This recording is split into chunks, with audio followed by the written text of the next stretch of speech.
I'm Marina Taylor. I'm Marina's mom, Junko Taylor. Together, we did the research for 100 Years of Beauty Japan.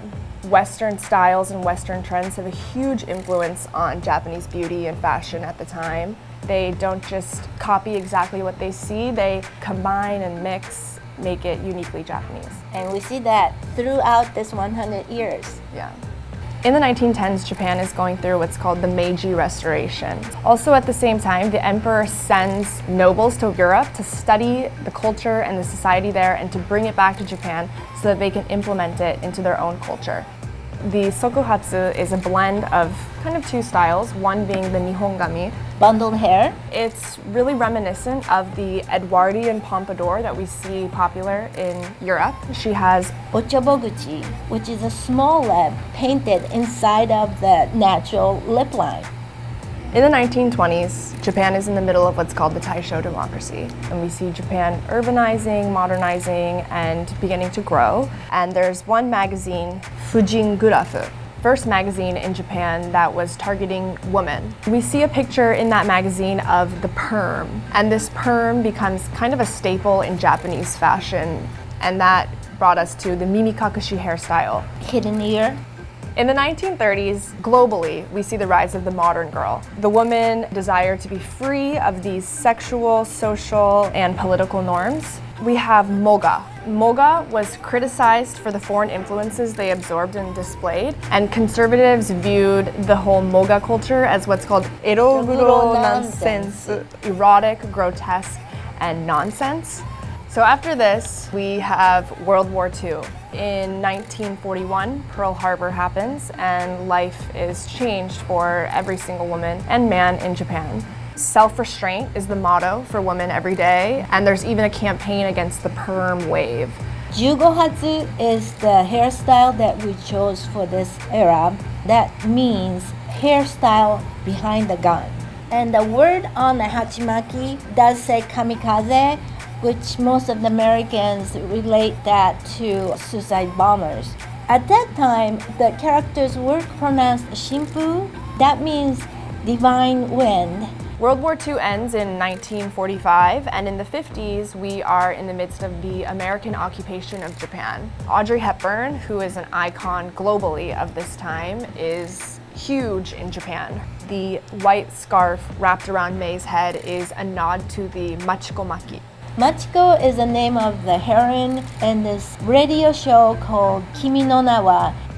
Historically at this time, Japan is experiencing a post-war economic boom in what's known as the Golden 60s.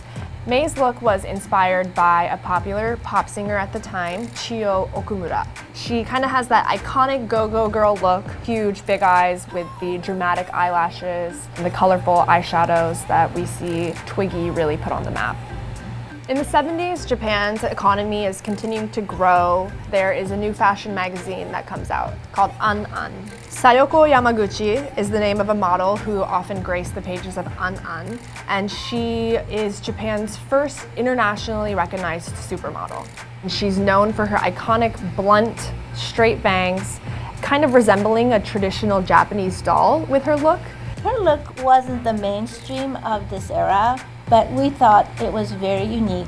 As a matter of fact, I had that look too. The 80s are particularly marked with materialism and consumerism. The most iconic look of this era is Seiko Matsuda. Everybody copied her Seiko-chan cut. Seiko Matsuda is known for coining burikko. Burikko is a specific term for the demeanor or the style of personal appearance. And it's the idea of a helpless, submissive, cute look of a young girl. In the 90s, Japan is in what's called the bubble economy. We have the one-length sauvage look. The look is iconic of the woman that would go to the discotheque clubs in Tokyo. In the later half of the 90s, we see the emergence of Tokyo street fashion, and the look we chose is ganguro. It's subculture that was started by rebellious youth, and it's to contradict the traditional Japanese beauty ideals. Ganguro itself translates gan means face, guro means black. It's not meant to be a racist portrayal of black people, it's more about challenging the traditional Japanese norms. So following the economic recession, there's a lot of hope and optimism going into the 21st century in Japan. Fashion is about mixing casual and luxury items. We based May's look off of a popular model in magazines at the time, Yuri Ebihara. and her style, the Ebi-chan Maki. The everyday, more natural, girl next door kind of look is in. And for the bonus look, we chose the morigami hair of the agejo. There was a very popular magazine for this subculture called Koakuma Ageha, translates to little devil butterfly, and most of the models featured in this magazine wore their hair big and teased, lots of volume, lots of height, and it rode the line between skimpy and classy. The 2010s, the most recent decade, we see the rise in Iyashikei girl, Iyashi means healing or pleasing to the eye. So these are girls that are smiley, they're motherly, they don't criticize. The look in the 2010s is the Yurufua perm.